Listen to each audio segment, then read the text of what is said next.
इस वक्त की सबसे बड़ी खबर आपको दिखा रहे हैं। केन्या में टैक्स के खिलाफ बड़ा प्रदर्शन हो रहा है। केन्या की संसद में घुसे प्रदर्शनकारी।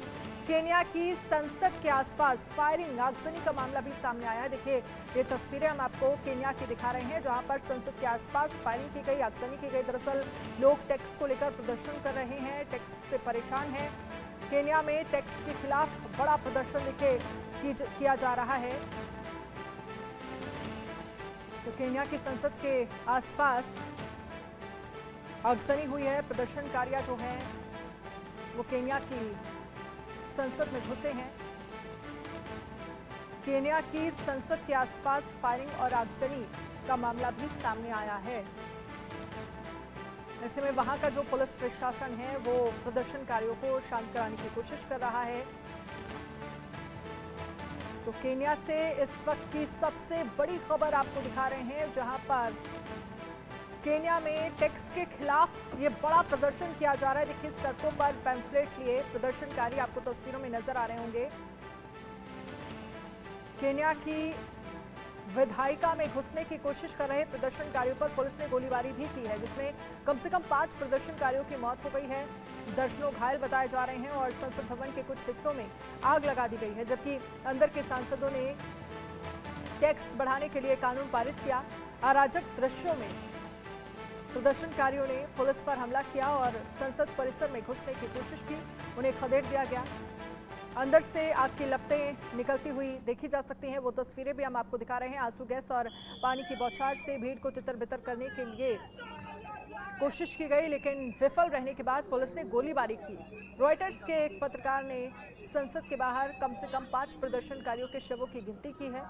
एक पैरामेडिक विवियन अचिस्ता ने कहा है कि कम से कम 10 लोगों की गोली मारकर हत्या कर दी गई है। देखिए, जो खबरें सामने आ रही है, रॉयटर्स की तरफ से ये कहा जा रहा है कि 5 लोगों की जान चली गई है, लेकिन कुछ और सूत्र ये कह रहे हैं कि लगभग 10 लोगों की गोली मारकर हत्या कर दी गई है। पहले भीड़ को तितर-बितर करने की कोशिश जो है वो वहाँ के पुलिस प्रशासन ने की। आंसू गैस के गोले, पानी की बौछार जो है वो वाटर कैनन का इस्तेमाल किया गया, लेकिन इससे भी अगर बात नहीं बनी तो फिर पुलिस प्रशासन जो केन्या का है प्रदर्शनकारियों पर गोली चलाता हुआ नजर आया। आदित्य कुमार इस पर ज्यादा जानकारी के लिए हमारे साथ जुड़ गए हैं। आदित्य, इस मामले को लेकर क्या अपडेट आपके पास?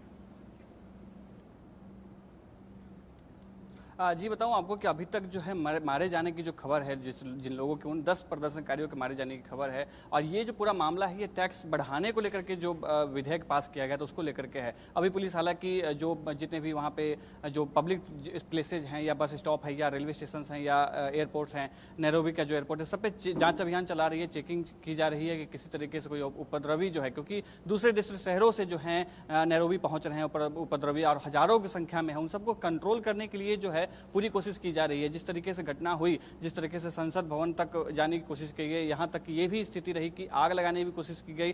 कैमरे में लोगों ने उस दृश्य को देखा जब प्रदर्शनकारियों ने जो है संसद भवन के अंदर में आग लगाने की कोशिश की। उसके बाद पहले तो पानी का छिड़काव किया गया था प्रदर्शनकारियों के ऊपर में, बाद में जो है उनके ऊपर में फिर जो आंसू गैस भी छोड़े गए। फिर जब नियंत्रण स्थिति कंट्रोल में नहीं हो पाया, तब फिर जो है पुलिस को गोली चलानी पड़ी, जिसके बाद लोगों के पहले शुरुआती दौर में तो पता चल पाया कि सिर्फ लोग घायल हुए हैं, लेकिन उसके बाद जानकारी आनी शुरू हुई कि 10 से 20 लोगों के बीच में, अभी तक मौत का आंकड़ा फिक्स नहीं हो पाया, लेकिन कम से कम 10 लोगों की मौत जो है, मीडिया रिपोर्ट्स जो वहाँ के बताए जा रहे हैं या जो लोकल्स वहाँ के जो बता रहे हैं, वो कम से कम 10 लोगों की मौत हुई है। 50 लोग से ज़्यादा जो हैं वो घायल हो पाए हैं। जो पूरी घटना है वो किसी तरीके से भी कंट्रोल करने की स्थिति में वहाँ की जो स्थानीय पुलिस है वो चाह रही है, लेकिन अभी तक इस तरह के कोई जो नियंत्रण की बात है वो नहीं सामने आ पाई है। लगातार पुलिस जो है खोजबीन कर रही है, जांचबीन कर रही है। जाहिर सी बात है, टैक्स बढ़ाने को लेकर प्रदर्शनकारियों में नाराजगी है और अब ये आने वाले वक्त में प्रदर्शन जो है वो और उग्र होता हुआ नजर आएगा। आदित्य, फिलहाल बहुत बहुत शुक्रिया तमाम